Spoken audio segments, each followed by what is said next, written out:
Remember the Occupy Madison protests earlier this year, when everyone from the teachers' unions to Michael Moore to President Obama made it sound like the world would end if public employee unions didn't get their way?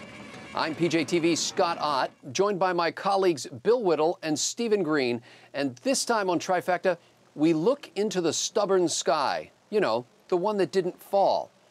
Men, take a look at this clip from a video put together by Americans for Prosperity and the MacIver Institute. A plan was proposed that would ask all government employees to contribute more towards their health insurance, roughly 12%, and finally contribute some of their own money towards their pension benefits, just under 6%. Despite all the hysteria, asking state employees to contribute 12% towards their health insurance and 6% towards their pension would still be 1/3 to 1/4 less than what everyone else pays. In fact, an employee at one of the 500 largest private sector employers in southeastern Wisconsin pays, on average, 25% towards their own health insurance. Having state employees make these modest contributions saved taxpayers $300 million in this 2-year budget alone. Now, under Governor Scott Walker's plan, Wisconsin transformed a $3.6 billion structural deficit into a projected $300 million surplus, which is even more astonishing considering that the previous budget included more than $3 billion in one-time federal stimulus money. Now, school districts and cities across the state saved another $300 million through the simple expedients like competitive bidding of health insurance plans, which were previously forbidden by the unions. Thousands of jobs were saved, and class sizes actually shrunk in many cases. Now, Steve, it's not all sunshine and lollipops, because at least one union boss reports that teacher morale is bad in his district. Oh. Don't happy teachers make smarter students? No.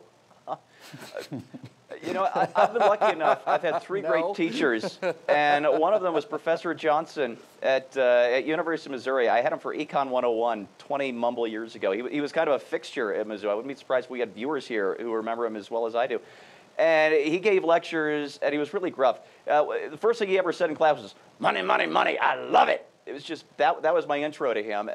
One day he spent the whole class explaining to us why the ticket scalper is your best friend.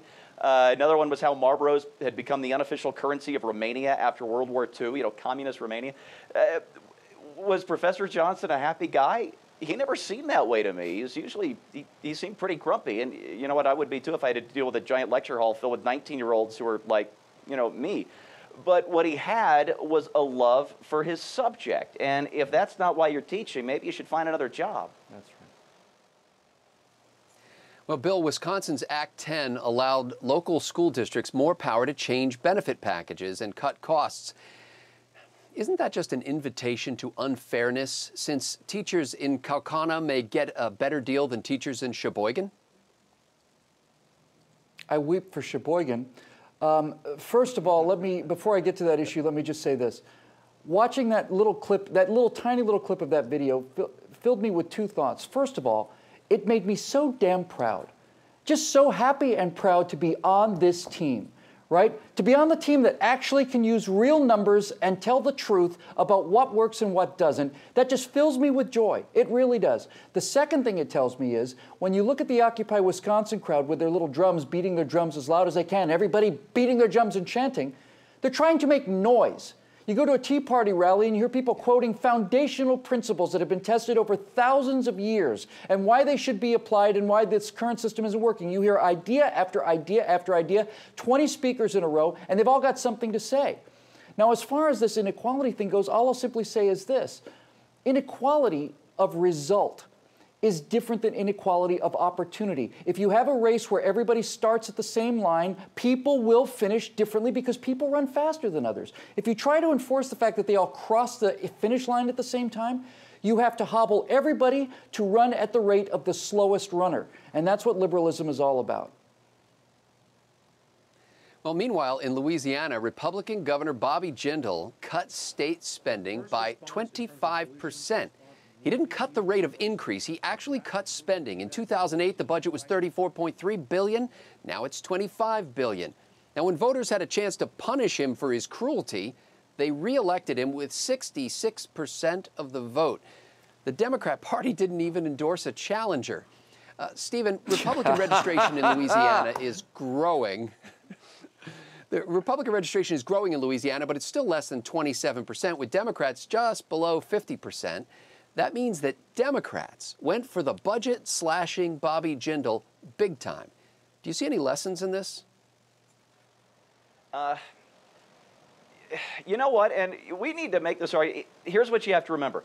Bobby Jindal, he did not cut spending in Louisiana, not one dime. What he did was relinquish government control of, what was it, about $10 billion worth of spending. He let go of it. He returned it to the people who made it, and now they get to decide how best to spend their own money. The money is still right there in Louisiana, only instead of politicians and bureaucrats deciding what happens to it, it stays in the hands of consumers and investors and small businessmen.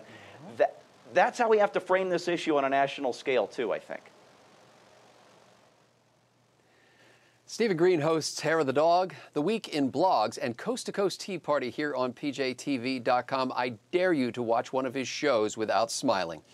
Bill, in Louisiana, we see a 25% cut in government spending. In Wisconsin, a reduction in the power of public sector unions. But let's be honest, this could never work at the federal level because entitlement programs that people desperately need make up the majority of federal spending, right? You've answered your question with the previous statistic that you read to Steve. 50% of that state is Democratic, and they went heavily, almost historically, for Jindal, who's a Republican. Why? Because it's working. It's working in Wisconsin, it's working in Louisiana, it's working in Utah, it's working in Texas, it's working in the Dakotas. People will cling to a feel-good ideology like liberalism as long as it doesn't hurt them, as long as prosperity is everywhere, which has been presented by conservatives and conservative work ethic.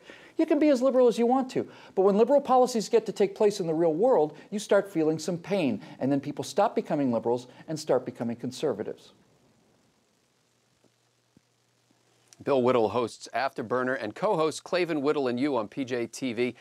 I might miss an episode from time to time, you know, if I'm in a coma. Well, Bill's also co-founder of DeclarationEntertainment.com. Check that out. In a federal republic like ours, the states are supposed to serve as a laboratory of innovation and experimentation for the science of good government.